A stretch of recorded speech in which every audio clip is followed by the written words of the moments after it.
Fracaso total. Marino Murillo admite que cubanos obligaron a rectificar el paquete económico. ¿Cómo están, amigos? Bienvenidos a Noticias Importantes. Comenzamos. El plan económico del gobierno fracasó ante el descontento mayoritario de los cubanos, admitió Marino Murillo en la mesa redonda, en el que anunció incrementos salariales y rebajas en los precios y las tarifas,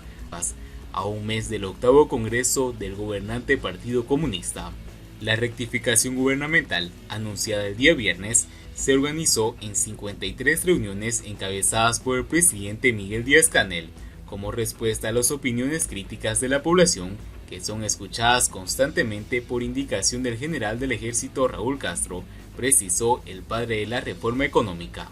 Estamos a las puertas de un congreso del partido y estoy seguro de que parte de estos análisis serán discutidos y que el Congreso tomará las decisiones políticas a futuro que ratifiquen la visión de la nación cubana socialista, próspera y sostenible, aseguró Marino Murillo, que ha visto modificado su plan económico a menos de 3 meses de su puesta en marcha.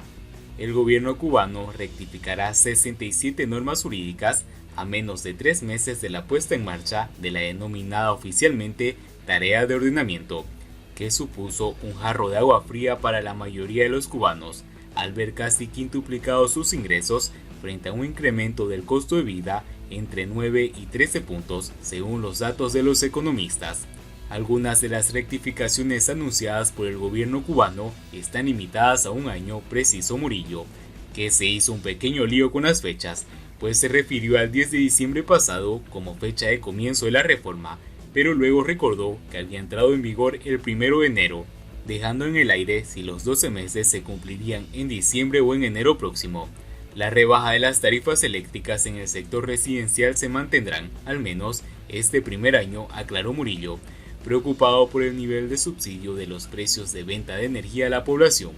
el cual cifró en 17.800 millones de pesos, que podría aumentar si se encarece el petróleo en el mercado mundial, y negó los rumores de que vaya a subsidiar el costo generacional de la electricidad a los pequeños y medianos empresarios cubanos.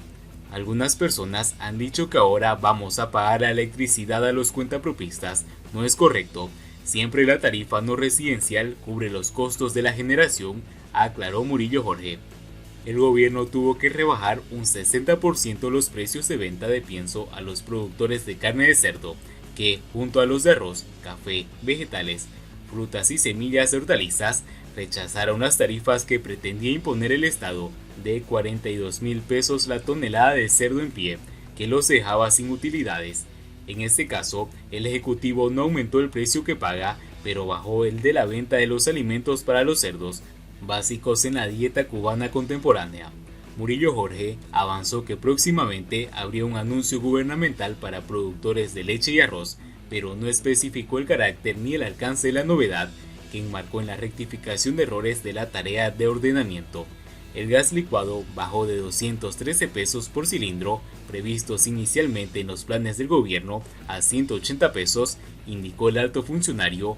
que alabó la eficiencia de algunas familias cubanas en el consumo de ese combustible para cocinar y calentar agua.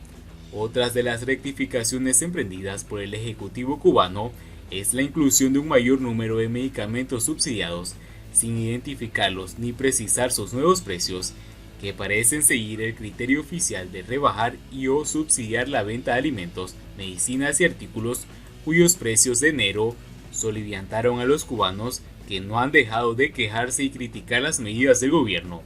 Una tarifa fija para el cobro de agua en los edificios multifamiliares, nuevos precios en los comedores obreros, con un límite de 18 pesos a asumir por el trabajador.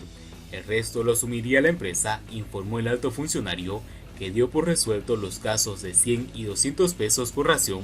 que se cobraron indebidamente en el arranque de la reforma de enero.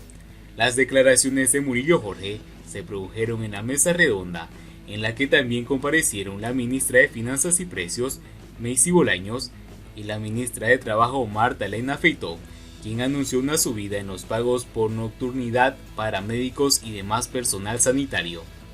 Siguiendo con las noticias, Europa asume el riesgo de defraudar a los cubanos empobrecidos y reprimidos. Europa optó por la diplomacia en un estado puro y acabó ratificando en su puesto a su diplomático embajador en Cuba, Alberto Navarro, que desató la indignación entre la oposición, la emigración cubana y sorpresa en medios diplomáticos del viejo continente, Estados Unidos y el Vaticano, firmando una carta promovida por la joven Cuba pidiendo al gobierno norteamericano concesiones unilaterales e incondicionales frente a La Habana. El principal peligro que entraña la decisión anunciada por Borrell es que el pueblo cubano vuelva a sentirse traicionado por quienes suponía demócratas y amantes de la libertad y los derechos humanos, en su mala hora que dura casi 63 años, por muchos de los miopes y oportunistas como el embajador Navarro, que se empeñan en seguir mirando a Cuba como un hito antiimperialista, en vez de ver la dictadura más antigua del occidente. Borrell, cuya permanencia en el cargo pasa por una medida relación con Moncloa y el PSOE, había logrado superar con aciertos discretos la etapa psicofante de la italiana Federica Mogherini, que descubrió el Mediterráneo con aquella ocurrencia de que Cuba es una democracia de un solo partido, pero la metida de pata del embajador Navarro hizo rememorar a la Europa claudicante frente al totalitarismo castrista. Pero en cambio, el embajador europeo en La Habana, a las puertas abiertas de la jubilación de Raúl Castro, que generará una agudización de la pugna en el seno del tardocastrismo entre los dinosaurios y los reformistas, que se han estrellado con un paquete neoliberal el 1 de enero, resulta más costoso que la pifia de Navarro y Borrell, no ha tenido más remedio que hacer la necesidad virtud, aunque sabe que su peón en La Habana está más quemado que la pipa de un fumador empedernido, porque ha perdido la capacidad de interlocución con el anticastrismo, incluidos los más moderados y cercanos a posiciones europeas.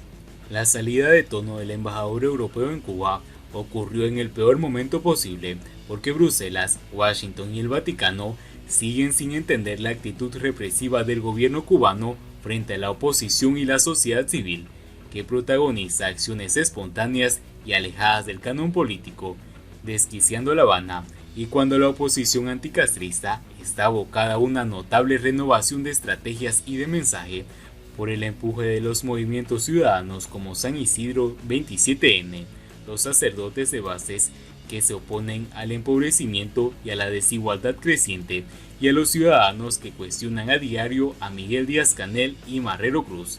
Las marcas tradicionales políticas como la Internacional Socialista, la Democracia Cristiana y la Liberal Internacional permanecen atentos a la crisis de Cuba y Venezuela y a las señales de la Casa Blanca, pero no han encontrado aún la manera más adecuada para tratar con los nuevos actores del panorama político cubano e intentar arrimar el asco a su sardina, y parecen resignados a dejar que pase el cónclave comunista y seguir de cerca los discretos movimientos del partido, grupos y tenencias opositoras dentro y fuera de la isla,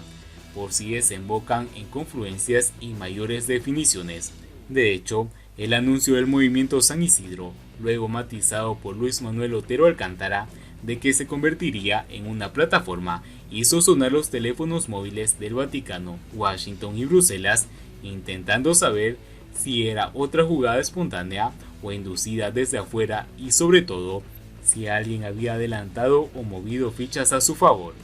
Las relaciones entre Europa y Cuba no pasan por su mejor momento debido al desencuentro en torno a la solución del drama de Venezuela, la negativa de La Habana a entregar guerrilleros colombianos reclamados por Bogotá,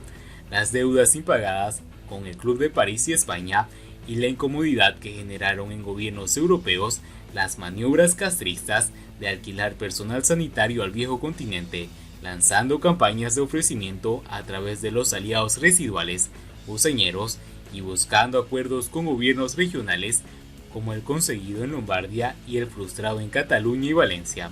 Todos estos elementos debieron pesar en la decisión del Consejo de Europa, que ahora ya sabe que carece de un embajador en Cuba, porque el compañero Navarro se quitó la careta,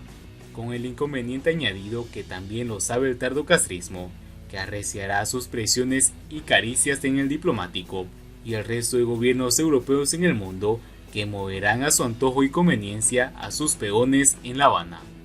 Y bien amigos, así vamos terminando las noticias importantes del día de hoy.